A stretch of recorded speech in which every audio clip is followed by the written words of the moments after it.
Do it. Do it.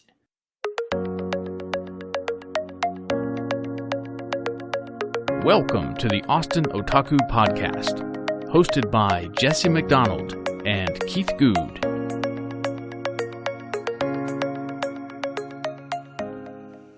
Hello, everyone, and welcome back to another episode of the Austin Otaku Podcast. My name is Jesse McDonald, and today I am joined by the effervescent Keith Good. Yeah, I'm a lot like those antacid tablets you put in water. I'm effervescent. This new bit isn't going to work. Oh, it's totally going to work. Whatever. This is good. How are you doing, Keith? Splendid. I'm splendid. Today is good because it's Friday, and Fridays are always good because they then lead into Saturday. How about yourself? How are you doing? I'm good. I'm very good. I've been playing a little bit more music lately, so I think my life feels a little bit more artistically enriched. So that's I'm excited. Awesome.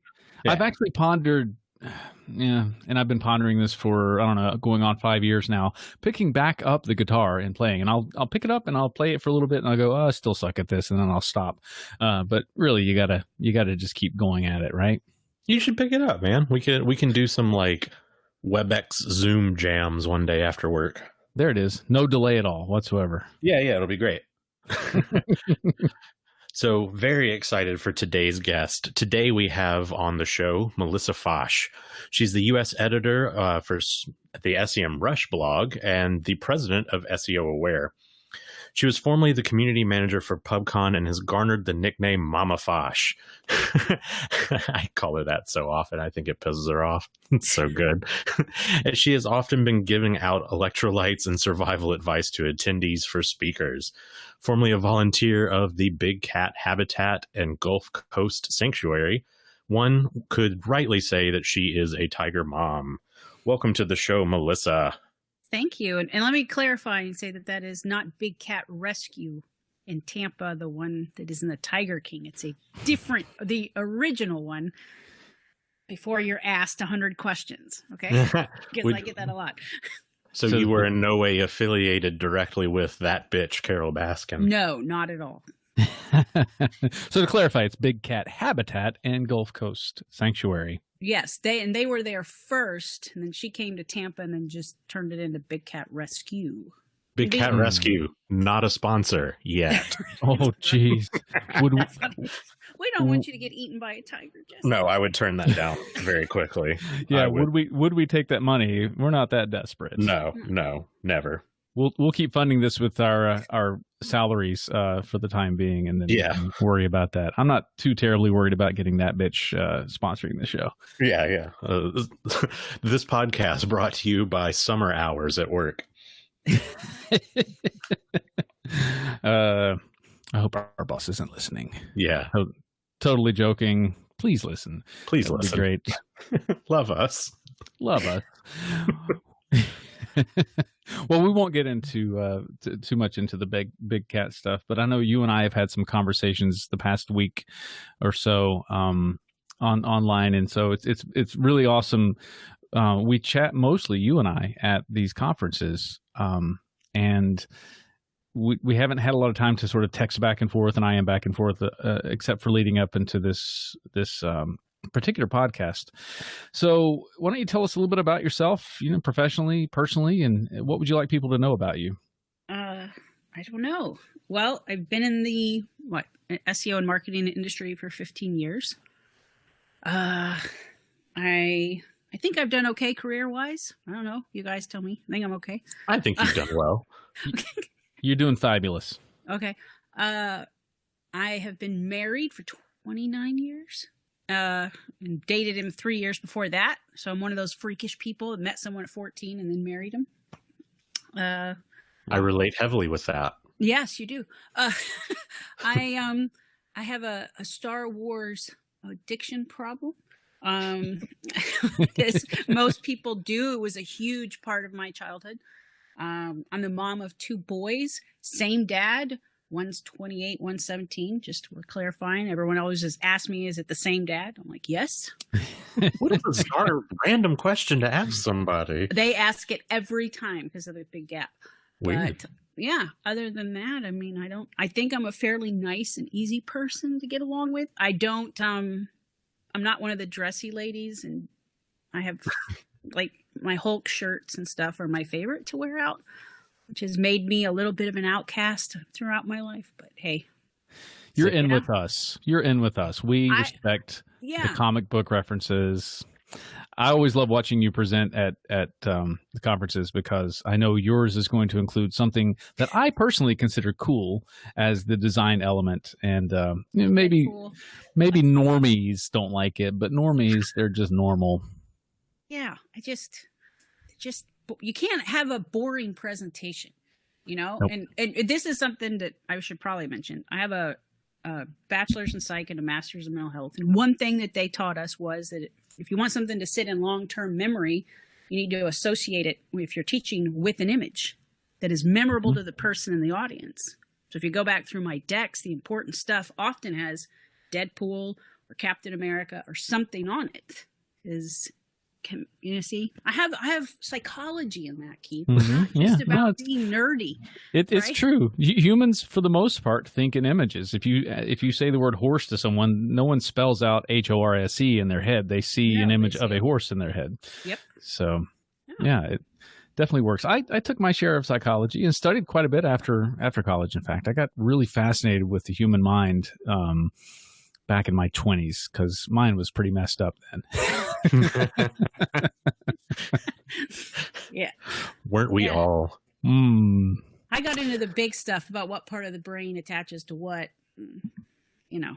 So. You did go down the rabbit hole. Wow. The amygdala. Yeah. Everything.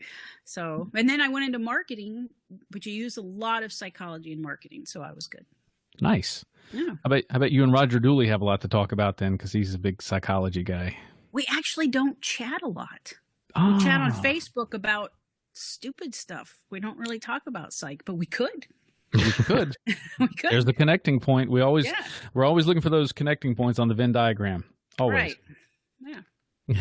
So cool. Yeah. I mean, obviously you're a Star Wars person. Are you a huge fan of the sequels, or are you more of a fan of what could have been from the expanded universe, what Disney is now calling Legends? Yeah. Okay. All right, everyone, grab your popcorn, get a beer. Grab the popcorn. As I told you, Keith, the last time I counted the books was 135, but I know it's beyond that, right? Disney came along and killed the whole feeling of something that I loved. I saw that tweet you and I saw today. Someone said something about, well, The Mandalorian was good. No. You don't take away years of destruction for one thing, right? Mm-hmm. Mm-hmm. But yeah, I mean, I think that I had an interesting childhood, and believe it or not, I learned a ton from Star Wars as a kid. Good and evil, the seduction of not falling into things, and it just clicked, right? Mm-hmm. I know a lot of people don't like 1 through 3, the movies. I really enjoyed them. If you watch them 1 through 6, it's a logical progression and makes total sense. If you can just get out of your head and not nitpick, right? Mm-hmm. They're fantastic. So, but I read all the books. I fell in love with all the characters. It just was perfection for me, right? And so when Disney comes along, and those first few movies just didn't feel like George Lucas at all.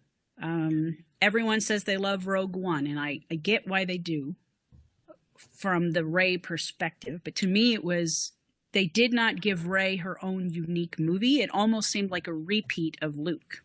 Right? So if you're going to give a woman a strong role, don't give her the exact same stuff the last dude did. Give her something to make her stand out. You know what I mean? Oh yeah, absolutely. And you talked specifically about Jaina Solo, who is the daughter of, well, she's the twin daughter of Han Solo and Leia Organa, right? Or Leia Skywalker, however you want to refer to her, based on her lineage. Organa Skywalker, yeah. Or Leia Organa Skywalker. She was the progressive hyphenated before it was cool. Before it was cool, she was hyphenated. Yeah, so Jaina is sort of the perfect example of a strong female lead that charts her own course. She's born into very reputable family, obviously, heroes of the rebellion. She is the daughter of a Jedi. Well, a Jedi and the niece of a Jedi. But then she goes off and she charts somewhat of her own course. What do you think that Jaina did that probably Rey should have done? I don't think they gave Rey enough time to develop. Here she was, this person, and all of a sudden she has Jedi powers and she knows how to use them. Anybody who read the books knows that's just not quite how it works. That, for one, upset me. The whole movie was ruined for me at that point. As far as Jaina, she's a strong woman that I think any little girl could learn from, because despite everything she had on her, I mean, you're talking Jedi royalty, basically, right? She went to go be a pilot. She stood up for herself. She did her own thing. She was also a Jedi, but she was her own person, and she had like horrible things to face and challenges to beat. And the fact that she went and trained on Mandalore was like the coolest thing ever to me, right? I mean, she's an out-of-the-box thinker to get things done. Intelligent, beautiful, strong. I mean, she, to me, is the epitome of what Star Wars should represent for little girls. They recreated Rey. I'm not saying Rey is not a good representation. She is. And I've sat in movies with little girls and watched them dressed up as her, and I think it's great. I just don't understand why they recreated the wheel. Yeah, and I feel like they had an opportunity with Rey, and perhaps I understand why Disney wanted to go a different route than the Legends. They want to chart their own course. They want to be able to pay writers to write original content rather than relying on what's already been written. I sort of get that, but then I feel like Rey had this opportunity to be a strong, independent female character, and then she gets tied up in this ridiculous romance, right? Right. Like that seems really forced onto the story. Quite frankly, it feels like, where did that come from suddenly? You know, you can have a connection with someone and not want to make out with them. By the way, I feel greatly connected with you, Melissa, but I don't want to make out with you. I don't want to No make out offense. with you either, man. See, I want to make out with you, Keith. Oh, God. No, I think in the original, or not in the original, but in their movies with Rey and Kylo, I was trying to see, was she being not seduced by the dark side of him? Did she feel it and want to engage in it? But then you find out, no, it's a romance thing, which doesn't make sense to me at all. And you're right. I just don't think that if you wanted to have this woman who was strong and independent and going to do her own thing, was that necessary? Was it a part? Right. Do you have to add romance? I mean, in Disney movies, you have two things. A parent always has to die, and somebody has to fall in love. Yeah. It's True. not a healthy dynamic for children to see over and over and over and over and over. It's just my opinion. Right. So I do agree with that. As someone who didn't read the books, there are elements of the new trilogy where I'm like, okay, not necessary. And the end of Rise of Skywalker, where there's, the kiss and the lead up to there being some sort of romantic intention behind Kylo and Rey, was very bizarre to me. But I will say, and if you haven't seen Rise of Skywalker, disregard everything that you're about to hear, because these are definitely spoilers. But as someone who has grown up with Star Wars and basically has been watching them since I was 3 years old, they've been one of the main connections that I've had with my mother my entire life. There were some points throughout that movie that really hit me emotionally. Yes. In a positive way, like Chewie finally getting the medal. I was a grown-ass man crying in a movie theater when they hand Chewie the fucking medal. Like, oh my God, they finally did it. The big guy finally got what he deserved. Finally. See, and I was in the movie. They had a lot of things in it. And Keith, you saw it. They had a lot of things from the books that if you read the books, you would know that other people wouldn't. Yeah. What Keith and I have talked about, we have already seen Chewie die and grieved for him. We've already seen him be respected in the universe, and people know who he is and see what a strong. They don't the movies do not show everything that Chewie is or has done. So while it was nice, I think this last movie did a good job of trying to recapture some of the original stuff that we all loved. I enjoyed it the most of all of the Disney movies so far. I questioned some of the directions that they went, but I actually enjoyed it, and I watched it again. I can't say that for the other ones, right? Yeah. But it was pretty good. So we'll see if they're going to move forward with the Skywalker thing. Great. That's the other thing, Keith. I don't know if you noticed that. I love Mark Hamill, 100% respect to Mark Hamill, but he was saying on social and stuff, there's a bunch of crap that he was sitting and hiding somewhere, and being a hermit, but he did in the books. Yeah. No, he did. He went off. He was trying to, in the books, he was really, really trying to understand both sides of the Force. Right. And there was a timeline, not a timeline, but there was a plot line in which he goes off and he gets into this idea that one could embrace both. One could embrace both the dark and the light side. And there's a period of time in which Luke is a gray Jedi, which is a term that the expanded universe came up with, and Disney has been very slow to adopt, quite frankly, but they've sort of gotten there with Ahsoka after she left the Jedi Order. But yeah, it was a really, he does a tremendous amount of self-exploration already in the expanded universe. And I'll also say this, that kiss between Kylo Ren and Rey, I think what they were trying to accomplish was they wanted to get the connection that Jason and Jaina had.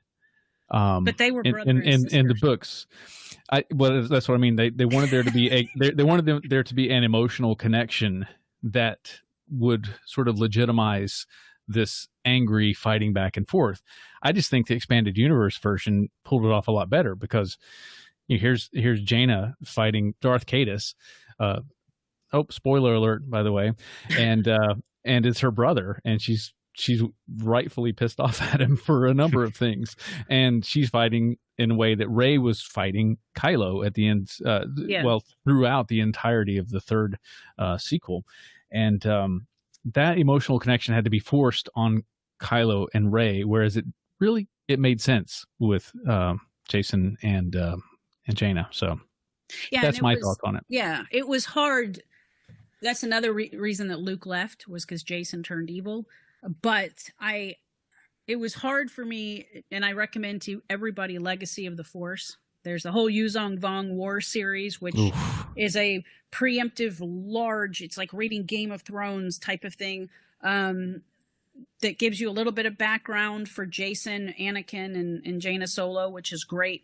But the Legacy of the Force it makes Kylo look so bad. I mean, it really does.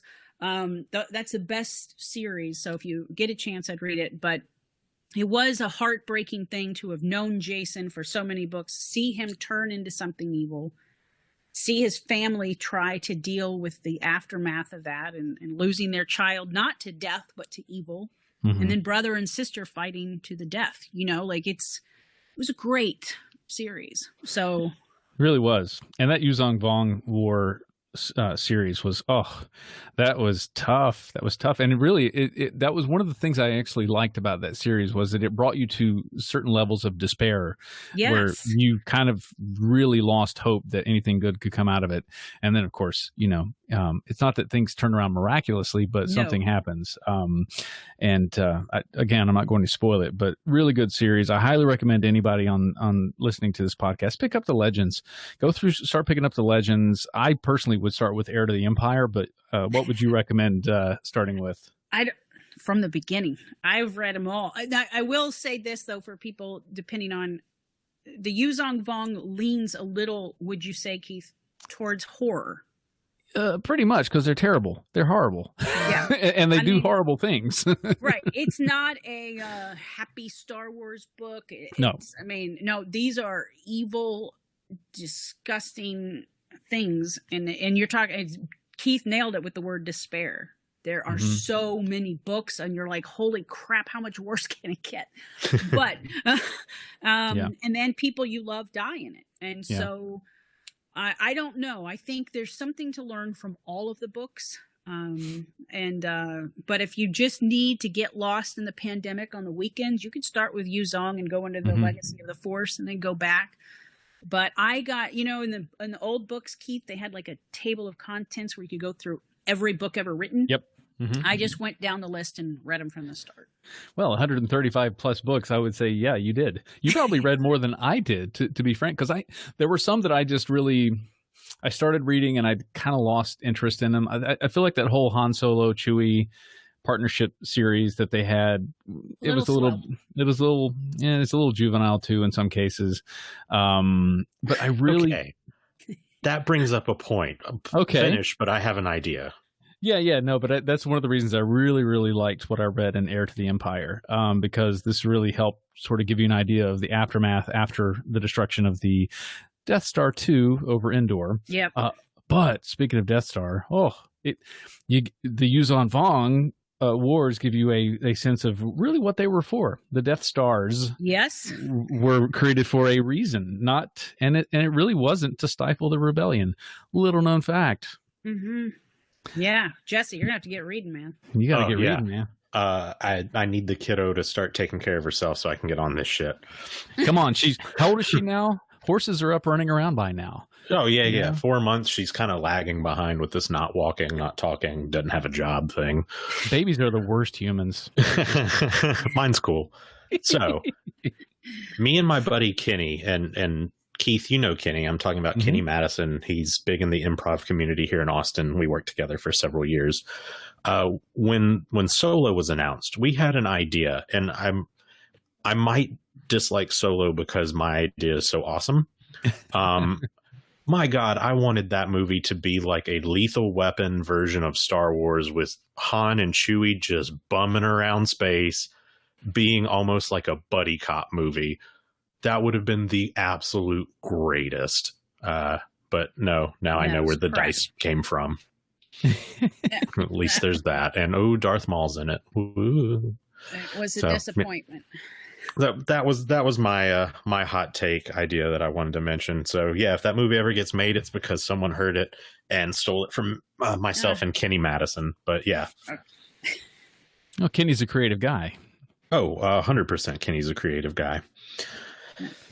Well, we have reached the 20-minute mark, and for those who are aware of what this podcast is and what our current format is, Keith, that means we're at the Tell Me Something Good section. Ooh, tell me something good. Tell me something good. Yeah, we're going to rename it. It's been Tell Me Something Good, but I mean, my last name is Good, so why not? Why not work a pun in when you can? I like it. We're going to have to rework the song now, though. Yeah. Well, this segment is really our opportunity, the three of us that are on this show, to give our recommendation to listeners of things that they should be adding to their lives. It can be anything. Generally, I keep it nerdy. Jesse tends to keep it, well, you've been DIY the past few times, actually. So I would say it's fairly across the board. So let's take a few minutes each and talk about a recommendation. So we'll start with Melissa. What is your recommendation for the week? Okay, what do you guys know about Ruggable? Oh, that's where you have the little sort of mat that then you put the rug on top, and then you can take and you can wash in a washing machine. You can wash it, right. So they just released a whole line of Star Wars rugs. I saw that. Awesome. So, Jesse, you can put the baby on it. If she pukes on it, you can just take the top part of the rug off, wash it, and not have a messed up Star Wars rug. I'm in. And I'm 100% in. They are, yeah. So Ruggable. that is I've been trying to choose between 3 rugs today. I saw the, you know what I'm looking at? The one I'm looking at is the TIE Fighter Houndstooth. That's the one that I'm looking at. I was looking at the Dark Side Damask blue rug. Ooh, yeah. I don't know. I finally got a grown-up house and decorated it. And where am I going to put all these rugs? But I got to have one. Well, you do have a family, and you probably have to keep things slightly elegant, whereas I live in a house by myself, so I'm going to Star Wars the hell, this place the hell up. So, that's just how it is. But yeah, Ruggable, not a sponsor. Ruggable. Yeah, not a sponsor, but should be. We can all take pictures of our Ruggables and use them in the advertisement. So I like it. Awesome. Also, read Legacy of the Force. Just She recommendation. cheated. She got in too. Cheated. sorry. What about you, Jesse? Have you got us a nerdy recommendation for this week, or are you going to give us another DIY? I do. So when I started my job at IBM last year, that included a commute up to North Austin, which included a train ride. And on that train ride, I decided to spend my time doing some more reading. So as someone who grew up in Mississippi and got a public education from Mississippi, I'm not a big reader. But as I'm getting older, I find that I really enjoy it. So the first couple of books that I decided to kind of take the journey on my train ride every day were The Martian and Artemis by Andy Weir. So I highly recommend them. Incredibly good books and surprisingly easy to take in, even though they are so scientific. And people at NASA have even said that The Martian includes some science that it's shocking he got right. So that's definitely mine. I find his writing amazing, and I believe he has a new book coming out soon. So I'm really looking forward to picking that up. Nice. Yeah, I think I mentioned to you, I read Artemis back in January or February. I finished that up, and I was a big fan. I did find that The Martian was super, super technical, but very readable at the same time. Mm-hmm. Whereas Artemis, you had the science there, and he didn't really kind of fudge on the science at all, but he kept it casual because the main character is not an intellectual. She herself is not a scientist. She's a bit of a criminal, to be fair. So yeah. To be fair. And you know what, Jesse? My son had to read The Martian last year as part of his critical thinking class. Yeah. And they debated all the points in the book on does this awesome. make sense? Is this logical? Could this work? Yeah. That's really cool. I wish they would have made me read The Martian in high school. If it was around, but it wasn't. Fair. That's fair. So what about you, Keith? What are you throwing at us this week? Well, see, so far I've done an anime. I've done a graphic comic book. This week I'll do a novel, and it's actually a novel that I reread about once every 3 to 5 years because it's just really a terrific novel. Dianetics? Dianetics. Yes, of course. By the way, after this call, let's do a session, the two of us. I got my little gizmo. I'll zap. Oh, great! I can't wait to be gizmo zapped. No, my recommendation this week is the novelization of the life of Musashi Miyamoto, who was the greatest swordsman in Japanese history. The book itself is called Musashi. It is written by Eiji Yoshikawa, and it is truly a fictionalization of this man's life. There are people that are in the book that probably didn't exist at the same time, but they're still famous in Japanese history. It's 970 to 1,000 pages, this book. So it's a bit beefy, but it is really engaging once you get into it. So I highly recommend Musashi by Eiji Yoshikawa. That's awesome. That's been on my list for a while. I picked up The Five Rings the other day, which is by the actual Musashi. The actual Musashi, yeah. Very creative human being. He developed the two-sword school of swordsmanship. So he basically, I think a lot of samurai at the time they would use either their long sword or they would use their short sword. So short sword would be for sort of like close end types of combat, long sword for a little bit further distance. He developed a system where you use both, and then he ended up like slicing up 80 men in a single day, I think, one time. So at least that's what the fictionalization says. But yeah, it's totally true. If it's been printed, it had to have happened. If it's written, it must be true. Mm-hmm. That's how the internet works, at least. I don't know about novels. Yeah. Well, okay. So that's our segment for the week. That is Tell Me Something Good. Tell me something good. Good picks, gang. So, we talked a little bit about comic books, and I know comics are a huge part of mine and Keith's life, and it's pretty evident through your presentations that they're huge for yours. What do comics mean to you? Are you a DC or are you a Marvel kind of person? Well, I'm an old lady, so let me say this. I told this to Keith. In the 80s, you were not allowed as a girl to go to the boys section of the toy store. I got kicked out of it quite a few times. So I wasn't allowed to be what I wanted, right? So I didn't get to read comics growing up. I didn't get to do any of these things. So I just had to, like I told Keith, Superman, Christopher Reeve, that was my thing. Like I watched that all the time. Such a good movie. Oh God, it was so good. I don't care. Some of the last ones were cheesy. I don't even care. All you need is 1 and 2. Yeah, but the latest Wonder Woman film was utterly fantastic in my opinion. I've never gotten teary-eyed I cried when Optimus Prime died. Thank you. Okay. Thank you. Me too. Everyone's made fun of my ass for that for 30 years. No, but I mean, I cried in the movie when I saw that. But Marvel, I love, but I lean towards DC a little bit. I think the character development is better for me, especially like in the movies. I haven't got to really enjoy the comics as well. I did when I was buying comics for my kids and got to read them. But as you know, my youngest has a crazy memory. So starting at the age of 6, we started buying him the encyclopedias for DC and Marvel. And every year they come out with a new one. I don't know why. Because they're like $60 a book or more. And he has every single character memorized. So anytime we watch anything, he's able to say, this is this person, this is that person, and I was like, okay. So it's kind of between the kids, it's been kind of hard. It's DC and Marvel, but movie wise, I lean a little DC, and I don't get all the complaining. Like, just enjoy the film for what it is. Except for I did complain about Star Wars, but DC, I just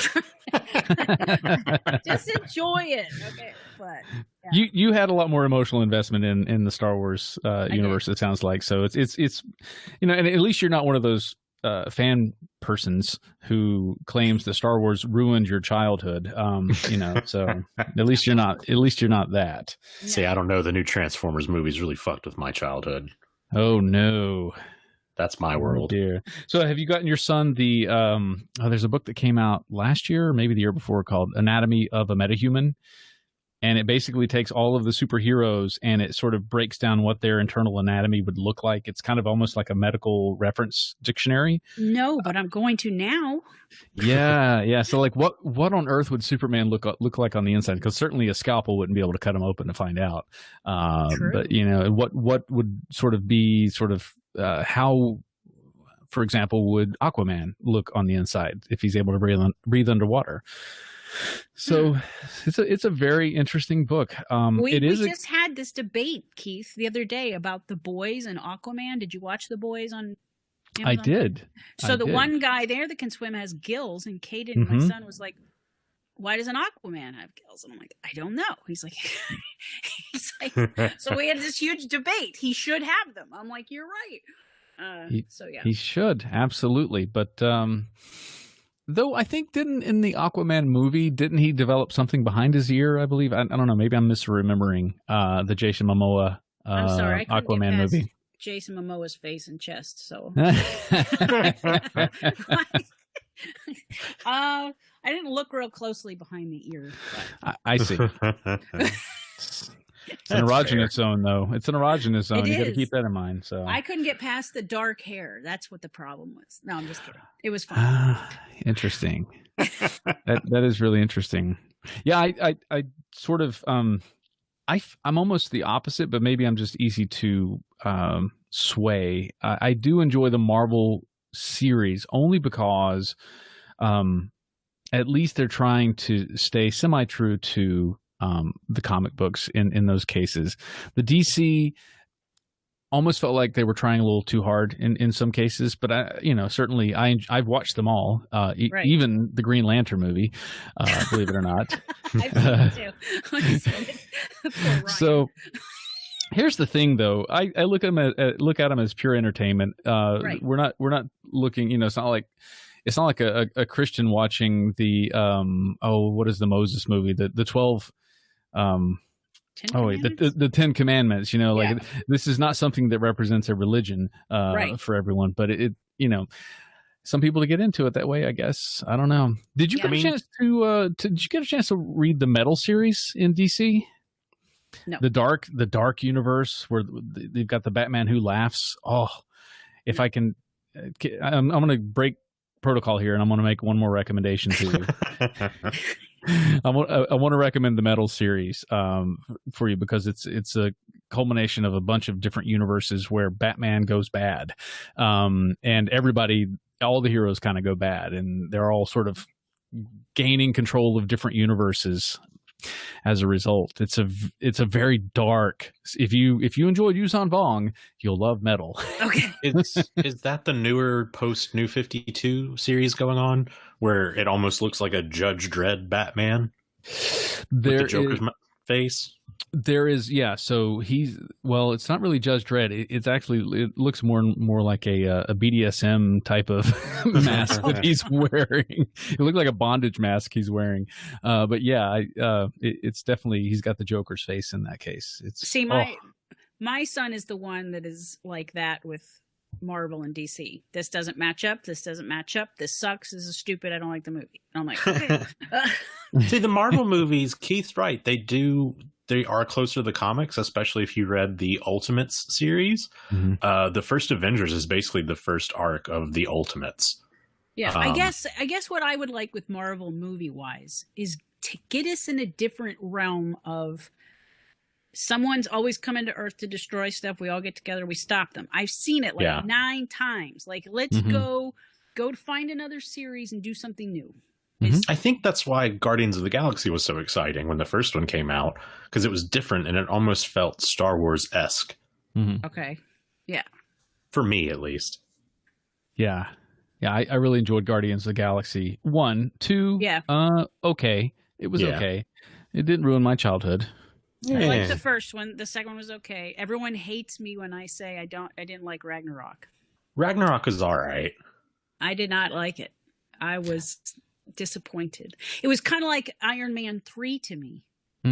Fair. See, Okay. I went back and rewatched Ragnarok after I read Neil Gaiman's Norse mythology, so I kind of understood Norse mythology a little bit better, and it's kind of clever what they did with it, because they do bring in some of that stuff, and obviously that's the basis of Thor, but the way they handled some of the actual Norse mythology elements was kind of fun, and Taika Waititi's just amazing anyway. Yeah, I'm a big fan. I really enjoy what Taika Waititi does. I actually watched the Jojo Rabbit movie this past weekend. Jojo Rabbit's so good.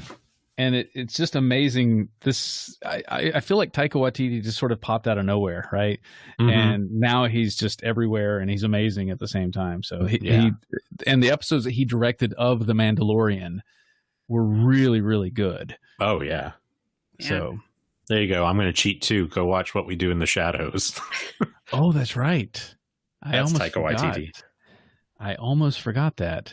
There you go. We broke protocol. There's my other recommendation. Well, here, to be fair, watch Letterkenny. Watch Letterkenny. We are on episode 4 of the show, 5.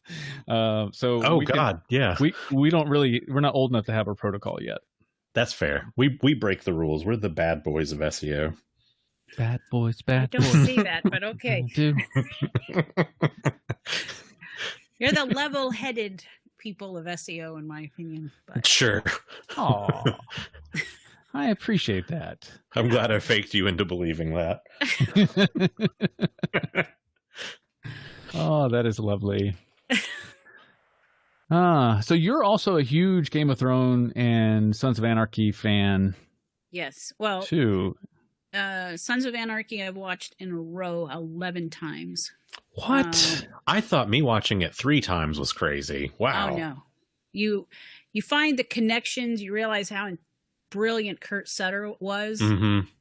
I think after a point, like the 6th time I watched it in a row, because I just would leave it on, I'd see more and more connections where he had plans, like some episode in 5 would be connected to season 1 and this point and that point. And I mean, so yeah, I love that. And Game of Thrones, I read the book. Well, here's what happened. Game of Thrones came out, the show. I watched one episode and found out there were books. I read all 7,000 pages of, well, I read the first 4 before season 1 was over. And then the book 5 came out right that summer, and I read that. So. Wow. Uh-huh. You were a voracious reader. I read, it's sad how fast I read. No, that's quite admirable. Now, if you I'm read jealous. book 4, did anybody read book 4 of Game of Thrones? I haven't read any of them It yet. is a punishment and a challenge if you can get through it. And it's only 700 pages. His editors decided he needed to hurry and get a book out, and they edited the book. And it was not, but I got through it. So yeah, I love Game of Thrones. It is one of those things where when you read the books and you look at the show, there's that, this, that. But other than that, Sons of Anarchy is huge. It's the same line of Star Wars to me, you know? Wow. And that, what I mean by that is, here's this guy, he started off with good intentions. He thought he was going to be better, gets kind of seduced by the dark side, and ends up being something he never planned on being. They pulled the Godfather on him. He's the Michael Corleone. Jax ends up being the, I tried to get out, but they pulled me back in. I don't think Over so. and over. That's what it felt like. He chose to go back in. I think he could have gotten out, but have you could've. watched that show, Keith? I have not. My brother is a biker, so I just watch his life, and there's Sons of Fair. Anarchy for you. I have a feeling this show is a little bit more entertaining. You should check it out. It's really good. I've watched it 3 times as well. It hits, and it's very well thought out, like Melissa said. I really enjoy it. You think season 1 is more of a, you can tell they were trying to earn their place to get season 2. Mm-hmm. And then the huge emotional hits come after that. And I mean, it is one of the few shows besides Breaking Bad where we have flown off the couch in the middle of episodes in shock and horror. Wow. And it is emotional. If you can watch that entire series and not cry once, I'd wonder what's wrong with you. Oh, true. Now, okay, without giving away too much, because I want to get your feelings on this. Season 3, the gang goes to Belfast. What are your feelings on that? I know it's one of your favorites. I love everything Ireland. I do, and I think it was fine. It didn't add a lot to the story for me necessarily. It was necessary for history, but it was a cool little thing. But yeah, I like it so much just because I identify with Opie so much. Opie reminds me of one of my best friends in this world, and Opie gets his moment at the end of that season. And that last episode is one of the best episodes of television I've ever seen. I've never stood up and cheered for somebody to get what they wanted so hard. Right. Oh, now I will say that end of that season, you're right. I'm just talking about the Belfast itself. Belfast was kind of dull, but that brought it all together. I actually took my Opie shirt off and put on Baby Yoda for you guys for this. So I had Opie on before. Wow. So yeah. I've got my closet is a collection of Star Wars and Sons of Anarchy shirts. I don't know if you can see it. It's somewhere up there. I have an Opie pop vinyl. Do you? Yeah. I have the entire set on Blu-ray. It comes in like a little box, like that looks like the table. Mm-hmm. But yeah, I've almost bought recommendation, another good one. Watch that, please. Okay, so I've always wondered what happened with Peggy and Bud Bundy. This show apparently. Let me tell you know. this: you will never look at her the same. If you liked that show, this is a totally different role, and it's crazy. Well, being married to Al will do that for you, you know. She went from Al to Ron Perlman, and it just worked. You know, Perlman. So yeah, it's a good show. It's a really good show. I'm about to start it up now that we've talked about it. I'm going to start it up again. There goes the weekend. Yeah, make Joy watch it. Yeah. So, dear. Yeah. So what else were you going to ask me? Are we out of time already? No, we're good. I think. Okay. Let me look. Yeah, we've got like 10, 15 minutes. Oh, cool. Yeah. I mean, I guess we could. Yeah, we got plenty of time to talk. I'd love to talk to you a little bit more about your time with the big cats and that bit Carol Baskin. Okay. Because you show a lot of photos on your Facebook of you hanging out with some of the big cats, specifically the tigers, which are absolutely gorgeous. Really, really gorgeous. It looks like you developed somewhat of an emotional connection with the animals. One. A lot of people think I'm crazy when I say this, so you'll have it on record. And I'm not a crazy person. So this is literally what it's like. Once you've earned their trust, right? Which takes a lot of time, individually, one-on-one. It's almost like they open up a different kind of ability to connect, and they can almost communicate and talk with you through their eye contact alone. Now, as you guys know, I have 4 cats. I've had animals my whole life. There is nothing like the connection with them once you're approved, once you've earned it, right? You can't earn it with every cat unless you're going to spend the time to do it. Okay. So what happened was I went out to this place and they didn't have a lot of visitors and they had the worst website I've ever seen. And I wanted the animals to have more. So I offered to build them a website for free. And I went out there and I got to know them. I asked them tons of questions. I took pictures of all the cats. And then she found out I had a master's in mental health and they'd had a liger brought in that had been locked in a box for 4.5 months. And she's like, he's not responding to anybody. Why don't you just go talk to him? And I was like, what? What do you mean go talk to him? She's like, just sit down and talk to him. Trust me. And I was like, okay. So I did every day for about a month. And then to tell you that I played peekaboo with a 1,200-pound cat is not a lie. He came out. We were buds. I mean, best buddies every time I came in. So I got to, and then I started being like one of the people that was behind the fence and educating and answering questions and got to know all the cats. And it was the best experience of my life. Now, Carol Baskin. Here we go.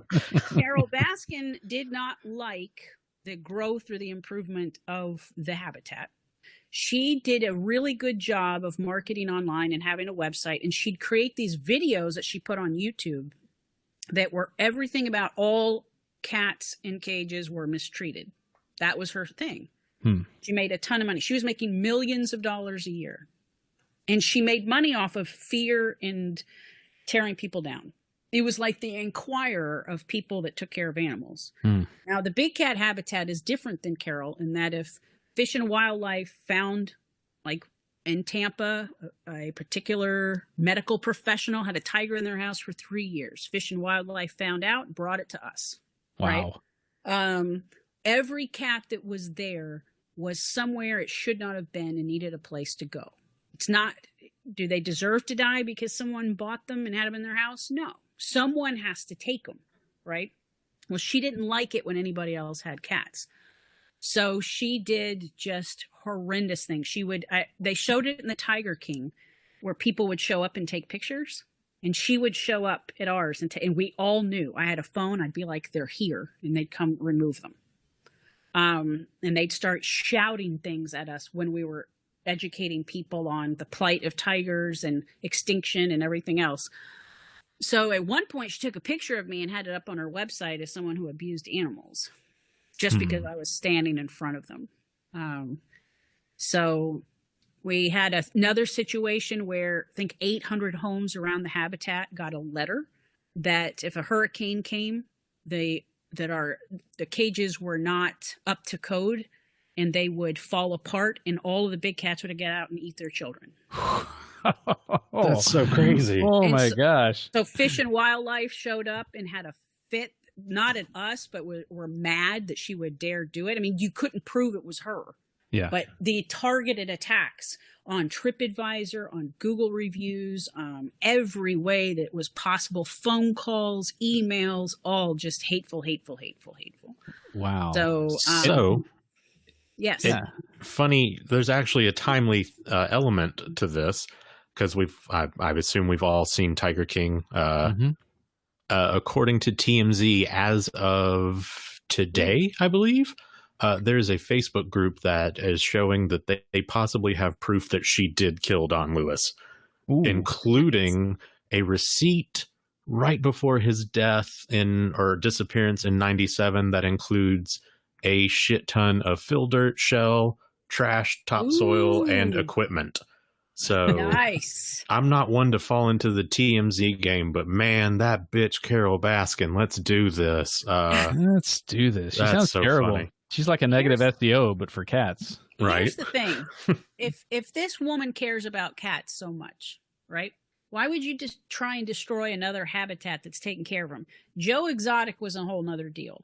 Okay. But we were innocent. The other thing that would happen is I would have people come to me and pull out their phone and they'd say, why do your cats look so healthy? And I was at Big Cat Rescue yesterday and they're all skinny. Well, she sold, these are sick cats that no one took care of. She would not feed them sufficiently. She also put them in circle cages. You know what happens to a big cat when they're in a cage? It's a circle. There's territorial the whole time. No, right? they have to walk in straight lines. It will literally drive them crazy. Interesting. That. So what it came down to is she didn't know the psychology of cats either. Oof. Right? So I know at the time that I was there, our meat bill alone was $9,000 a month just to feed the big cats. Mine too. So no trucks from Walmart for you there? We fed them well, and the other thing that people might be shocked at is not all of them like the same thing. Some like chicken, some like pot roast, but none of them like ground beef. I don't know if you noticed that in Tiger King. They're not going to eat ground beef. Are you kidding me? Like, you have to know the cats, and then each cat has different medical situations, so you have to know which medications go into, if they have a skin problem or something, or a kidney issue. And you can't just release these back into the wild either, right? No. They're pretty much in captivity for the rest of their lives. Here's why. Technically, legally, no big cat has been allowed to be imported into the United States for about 45 years, right? All of these cats have lived around humans and in cages for so long that they don't have the instinct to survive. They also don't have the muscle capacity to survive in the wild. Now, would it be nice if we had a place where we could let them all run free? Yes, but guess what? They fight and they kill each other. So you got to have different, Wow. And now we're trying to keep them going because they're so close to extinction as well. It's almost an unwinnable situation Right. in many cases. You just have to give them the best place to live until their time comes. And hopefully Joe Exotic isn't around anywhere with a .357 Magnum pistol. No kidding. God, So that show, man. I'm not a big fan of his. So looking at it after that chunk of the discussion, I believe we are at Keith's favorite portion of the show, the lightning round. The lightning round. Yay. So this is a quick sort of 3-question segment where we get you to answer questions that we ask every single guest on our show. And that way we can sort of get some commonality between everyone and everyone knows what to expect toward the end of the show. So are you ready for the lightning round? I'm ready. Sweet. All right, here we go. How do you think your hobbies have contributed to your success in your full-time work? I think they have allowed me to learn to be myself and be my own individual being and be proud of that instead of being what I was told to be, which has allowed me to be, just knocked out my earphones. That person at work. I mean, you guys saw me at PubCon for 5 years. I was me. I didn't play into it or wear high heels or I was just me, and I enjoy being me. And I think that's what I've learned from that. That's great. I think I know the answer to this one, but if you could be any one fictional character, who would it be? I lean towards Jaina, big time. And I also love Wonder Woman. But I also would like the ability to speedily get to my son when I needed to. So maybe I'd need to fly. So Superman, but I can't be a man. But yeah, so I don't know. Combination of them. There's Supergirl. That's always a and insulting. Now, Kara Zor-El is badass. Whatever. She is just the idea. I think the sexist title of Supergirl it diminishes her maturity and her ability to sort of actually be as effective. I don't like that I can't wear a Superman shirt out without some man going, "Oh, you're Supergirl," and I'm like, "No." I can see that. I can see that. Very frustrating. Mm-hmm. And last question. What other interests would you like to pursue if time wasn't a constraint? Time was not a constraint. I would work to educate people on kids on the spectrum and the blessing that is. There's a misunderstanding of people. And if we could just bend a little their way, you end up finding out that they're so brilliant and amazing that your life was limited before you knew them. Unfortunately, we're at a time where police are beating and arresting these people and not understanding them or their logic or their thinking. So if I had unlimited money and could quit working, I would do that full time. That's a great point. Incredibly admirable. Yes, very much so. And I really wish we had been able to touch a little bit more on the fact that you are a mother of an Aspie and you have so much to teach people. I myself worked in a group home for autistic people for a couple of summers, and it was amazing. And those stories stick with me. And that was, I don't even want to say how old I am, but that was when I was when I was 21. So yeah, that was a long time ago. I'll just quickly say this because a parent. I'm in an Asperger's group, and a girl came in and said, I was just diagnosed and I have no life now. What do I even have to look forward to? Oh. And it was like, you know what? The gift, you have so many gifts, you just don't know they're there yet and they're coming. Right. And I told her parents, if you could get out of your own head and just live and accept her for who she is instead of by the societal norms that we all think we have to live by to communicate, your life will. I mean, my life is opened up in a way that I never thought possible. His brain is so freaking amazing. And what I learn from him every day has changed how I see the entire planet. So. That's great. That is great. Well, that is our lightning round. All right. I like Jesse's shirt. Oh, thank you. Keith, but I like the colors on Jesse's shirt. So for those that can't see, this is the IBM diversity, the diversity shirt. So it's the Pan Africa logo. So it's the red, blue, green, or red, yellow, green. So I like to try and wear it a couple of times a week if I can, especially now that I'm back at work, because I'm one of my big things in life. I don't like to get political with people, but when it comes to equality, I will fight anybody because I believe that everyone deserves an equal say in this life and to be treated equal and to just be treated like a damn human. So working at a big company like this that's willing to take that stand and voice that voice, I'm very proud to be a part of that. So I like to represent it as much as I can. Nice. I'd buy that shirt if they sold them. They do. Unfortunately, they don't give us shirts at IBM, so I bought it. Oh. Yeah. Swag is not free. Every now and then you can pick up a bottle from a defunct product or something. So well. True. Or if somebody leaves something out, on the communal areas when we have those, but you always have to look over your shoulder. Yeah, totally joking. We didn't talk about Keith, and he's got Xavier School. We didn't talk about X-Men either, but we didn't. There's so much to go on there. Speaking of diversity. Right. We're 100% going to do a follow-up episode because it looks like are out of time. All right. So with that, a huge thank you for being on the show. It's a pleasure to chat with you and miss you like crazy. You truly are like family. I meant to tell you before I came up, Joy was still awake. I just fed her before we started this chat. And I was like, do you want me to say something to Aunt Melissa? And she said, ah. So just wanted to let you know that she said ah for you. You need to record some of those. Oh, I've got a few. I'll send them your way. I'll text them to you later. Okay. But yeah, thank you so much for being on the show. It's been great. We'll definitely have you on the Star Wars panel when that happens, and we'll just do another follow-up episode. Okay. Got it. You guys, Thanks a lot for having me. Thanks. All right, and until next time. All right.